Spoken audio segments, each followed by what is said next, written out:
Okay, so in this first tab, it's general. There's some things we can already start to look through. So as you go through, you can read through all of these and change some of these if you want. Some big ones that I'm going to point out is you might want to show, like, pick how many conversations you can see per page. I like to keep it at 50 because then if I need to go through and look at, like, say, my trash or something, gives me a pretty good date range usually. You can definitely change this if you want. This one I highly recommend, the undo send button. It does make your emails take 30 seconds to send to anyone, so they're not as instant. But it also gives you 30 seconds to be like, oh, shoot, that's not what I wanted to send or how I wanted to send it. So I might recommend that one. There's some other ones here you might want to check into. Some that I'm going to point out is it just looks a little bit nicer sometimes if you go through and you have like a default text style. So you're more than fine if you want to keep it at the basic preset Arial. But if you wanted to level up or kind of go next level, just make it look kind of cute, you can go ahead and change your text style here. So I have mine as Trebuchet. They don't have many fonts to choose from. I know it's a problem, but you can pick one of these if you want to change the size that your text is normally at, and then also the color that it is. You could go ahead and do that. It's something that I like to do. You don't have to, but it kind of looks nice as well. You can go through and click any of these things. Grammar, I would highly suggest the grammar suggestions, turning that on. I would turn on the spelling suggestions and also the autocorrect. I'm not perfect about spelling and typing and whatnot, so this kind of helps save me a little bit. There's also a Grammarly that I'll be talking about, I think, later in this session, or if you have me for the hacks, tips, and tricks of just Google things all over. I'll be talking about it there as well, but you can download, it's called a Grammarly extension, and it'll help give even more things. You can, like, Smart Compose, writing suggestions on. So if you repeatedly have been saying, like, hello families or hello a student's name, it'll recognize that and start adding that. So a lot of these I have turned on just because they're helpful to you.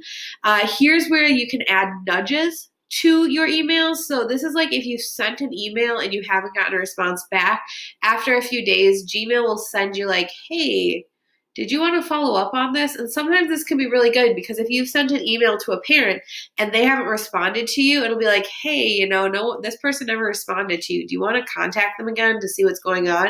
So it's just like a nice little way to help remember. Some of the smart replies, so that's like it'll pop up. You just have to click if you want it to say like, okay, thank you. I mean, it doesn't always have exactly what you want to say, but it'll start to kind of figure out which ones you normally send back. So it'll have it there. Takes you a few less seconds. And if we're looking at how to make your Gmail easier for you or work for you, all of these things are doing just that. It's making it a little bit quicker, a little bit easier, so it's not as big of a thing to do.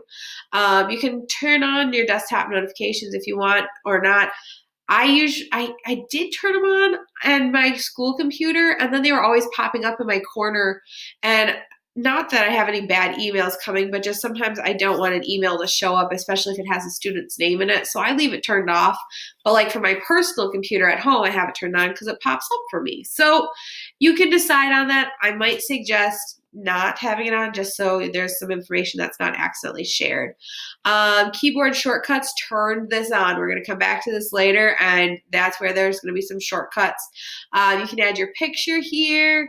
You can create some contacts for autocomplete, and here's where you can add your signature. Now, you can just make it more simple. So when you go create new, type in, so new signature, and then I can go like, I usually say, have a great day, my name, and then I usually put what I teach. So I am grade 8 science and history. And of course, because it's me, I'm going to change this to the font settings that you saw earlier so that it's all uniform. And then I could go ahead and click that this is the one that I want it to be for emails to use. Personally, I want this one, or even actually this one. If you really want to get creative, okay, I found this on TikTok, but regardless of where it came from, you can, like, if you wanted to go on to like say a Google slide or Google drawing and you wanted to lay this out and then you take a picture of it, that's how I got my Bitmoji on there. So it takes a little bit. Let me know if you need help or you really want to look into that. I've got mine. I'm going to delete this extra one just so I don't accidentally use it for something. But you can make it look a little bit over the top if you like, or you can keep it a little bit more simple, but it is nice to have it, especially if you're going to add like your phone number with your extension to your room or your email to it, some of those types of things. Other suggestions, you might want to put like if you have a classroom website that you go to, like post things too often or anything like that you'd want to be in emails you're sending out to parents, I would recommend doing that here. And then because I've got this one selected, that's the one it's going to use. Signature default or defaults, you can say how long you want it to be used for. So then some other things here, show snippets. I like seeing this because I can see the first little bit of a message, just so I know like, oh, this is going to be a quick thing to respond to or not. Again, that's your choice. If you're ever on vacation, this is where the vacation responder is.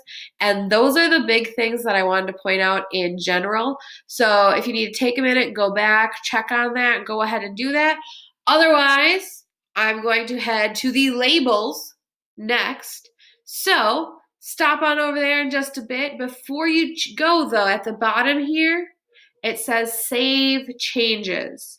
Make sure you click save changes. This isn't quite 100% Google where it just automatically saves everything because you're changing some settings. So you'll need to click save changes. So finish up, click save changes when you're done, and then we'll move over to the labels tab next.